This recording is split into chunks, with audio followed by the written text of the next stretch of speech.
Нападение. С доста по-ниска резултатност играхме.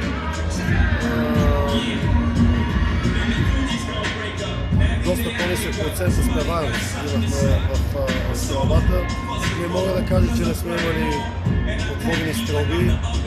Имахме доста, за съжаление, доста по-слабо играхме днес в нападение, което им даде да направят една разлика, която беше комфортна за тях, но ние успяхме да се върнем.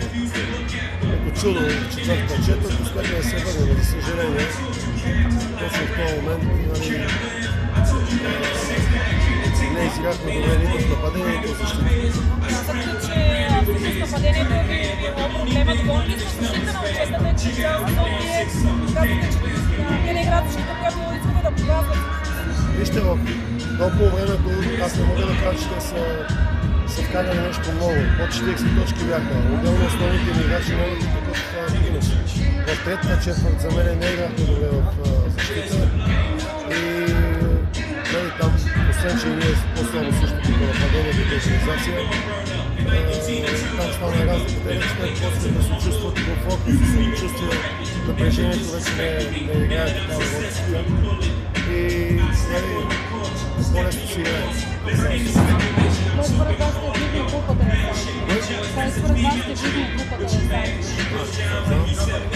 Не мога да кажа, той може да един полуфинал. Не мога да кажа, не знам. Много зависи. Вижте, че примерно днеска Черно море има сега случи да сериозни здравословни проявени родни първи сме двама човека от проекта да влезна без сериозен принос. Докато пък и нас основни играчи нямаха този принос. Така че всичко в един матч, това какво е било до сега в редовния сезон, няма никакво значение.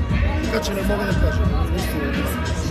Господин Мичев, какво бихте казали на феновете, които дойдоха днес в Плевен да ви подкрепят? Съжалявам много за матча, който изиграхме. Благодаря за подкрепата, но